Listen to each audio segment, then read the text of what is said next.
अधिक मासाला मलमास का म्हणतात आणि या महिन्यात शुभ कार्य का वर्जे असतात? यामागे केवळ धार्मिकच नाही तर एक वैज्ञानिक कारणही आहे.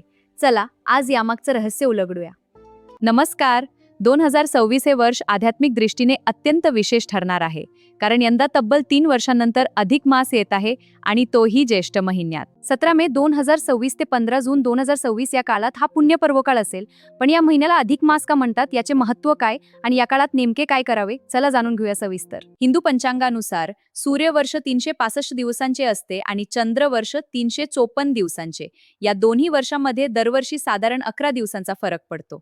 हा फरक भरून काढण्यासाठी आणि ऋतुचक्राचा ताळमेळ बसवण्यासाठी दर 32 महिने 16 दिवसांनी एक अतिरिक्त महिना पंचांगात जोडला जातो. ज्या चंद्र महिन्यात सूर्याचे एका राशीतून दुसऱ्या राशीत संक्रमण होत नाही, त्यालाच अधिक मास म्हणतात. एका पौराणिक कथेनुसार अधिक मासाला मलमास म्हटले जायचे, त्यामुळे कोणीही त्याची पूजा करत नसे. तेव्हा भगवान विष्णूंनी या महिन्याला आपले नाव दिले आणि तो पुरुषोत्तम मास म्हणून ओळखला जाऊ लागला. म्हणूनच या महिन्यात भगवान विष्णूची उपासना केल्यास इतर महिन्यांच्या तुलनेत केक पटीने अधिक फळ मिळते.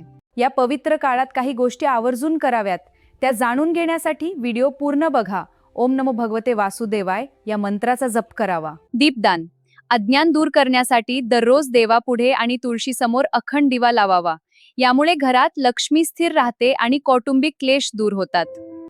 पुरुषोत्तम स्तोत्र. या महिन्यात श्री पुरुषोत्तम स्तोत्राचे पठण करणे अत्यंत शुभ मानले जाते. विशेष दान. तांब्याच्या पात्रात 33 अनारसे ठेवून ते दान केल्यास वंशवृद्धी होते असे मानले जाते. हा महिना केवळ नामस्मरणाचा असल्याने काही गोष्टी वर्ज्य आहेत.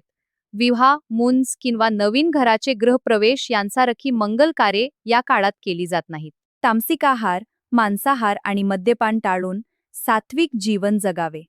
कोणाचीही निंदा नालस्ती करू नये आणि असत्य बोलणे टाळावे. अधिक मासाचे आणखी एक मोठे महत्त्व म्हणजे पितृसेवा.